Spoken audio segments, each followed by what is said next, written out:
여야 대치 전국이 가팔라진 분위기 속에서 만나게 된 양당 대표.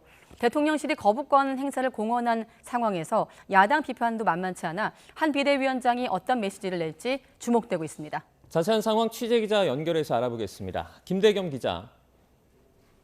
네, 국회입니다. 한 비대위원장과 이 대표 잠시 뒤에 만날 예정인데요. 여야 대치 상황에서 어떤 대화가 오갈지 주목이 되고 있죠. 네, 우선 오후 4시에 한동훈 위원장이 국회에 있는 민주당 이재명 대표 사무실을 찾아가는 형식으로 두 사람의 만남이 이뤄질 예정입니다. 인사 차원의 만남인 만큼 서로 덕담을 주고받는 자리가 될 것으로 보인데요. 다만 두 사람 사이에 미묘한 신경전이 벌어질 가능성도 배제할 수는 없습니다. 이재명 대표는 오늘 최고위 회의에서 한 비대위원장을 겨냥해 협치 생각이 아예 없는 것 같다고 말하기도 했는데요. 직접 들어보시죠. 집권 여당의 대표는 야당 비난에 열을 올리고 있습니다. 협조를 요청할 생각이 없다는 것입니다. 협치 그런 건 아예 마인드에 없는 것 같습니다. 오늘 첫 비대위 회의를 주재한 한동훈 위원장도 민주당을 겨냥한 비판 수위를 낮추지 않았습니다. 수단과 방법을 가리지 않고 이기는 건 민주당과 다를 바 없는 거라며 민주당을 우회적으로 꼬집은 겁니다. 한 위원장은 앞서 김진표 국회의장을 예방한 자리에서는 야당과의 충돌이 있을 수밖에 없는 시기라고 말하기도 했는데요. 직접 들어보시겠습니다. 충돌이 없을 수 없는 시기이지만 그럼에도 불구하고 공통점을 잘 찾고 대화와 타협을 당신은 더 배우겠습니다. 한 위원장은 또 어제 국회를 통과한 쌍특검법에 대해서도 민주당이 총선용 압법을 통과시키고도 부끄러움을 못 느낀다며 날을 세웠습니다. 네, 여야 상황도 살펴보겠습니다. 총선을 100여일 앞두고 여야 모두 총선 준비 박차를 가하고 있는데 비주류 인사들의 탈당이 이어지고 있어요?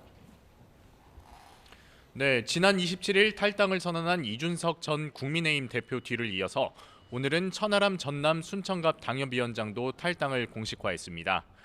정쟁에만 매몰된 기존 양당 정치의 한계에서 벗어나 이 전 대표의 신당 창당에 힘을 보태겠다고 밝혔는데요. 직접 들어보시겠습니다. 깊은 고민 끝에 내부에서 단시간 내에 국민의힘을 근본적으로 개혁하는 것은 매우 어려운 일이라고 판단했습니다. 뒤이어 이기인 경기도의원도 기자회견을 열고 탈당 대열 합류를 선언했습니다.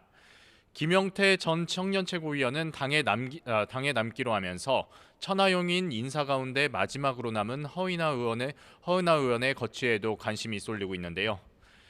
비례대표인 허 의원의 경우 탈당하면 의원직을 잃게 되는 만큼 막판까지 거취를 고심하고 있는 것으로 알려졌습니다. 민주당에서도 탈당 움직임이 일고 있습니다. 민주당 이낙연 전 대표의 신당 창당이 가시화된 상황에서 오늘 이석현 전 국회 부의장은 최성전 고양시장의 뒤를 이어서 이낙연 신당 합류를 선언했습니다. 이낙연과 함께 신당을 만들겠습니다.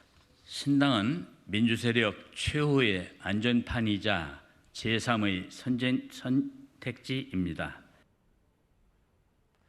이 전 부의장은 민주당을 침몰 직전에 타이타닉호에 빗대면서 선장을 바꾸고 배도 정비했어야 한다고 주장하며 이재명 대표 체제를 강하게 비판하기도 했습니다. 이런 가운데 민주당은 총선 공천 업무를 주도할 공천관리위원장 자리에 원외 인사인 임혁백 고려대 명예교수를 임명했습니다. 민주당은 임 교수가 투명하고 공정하게 공천을 이끌 거라고 밝혔지만 지난 대선 경선 때 이재명 대표 자문단 활동을 했던 임 교수의 이력을 문제 삼아 비명계 일각에서 반발할 가능성도 남아 있습니다. 지금까지 국회에서 전해드렸습니다.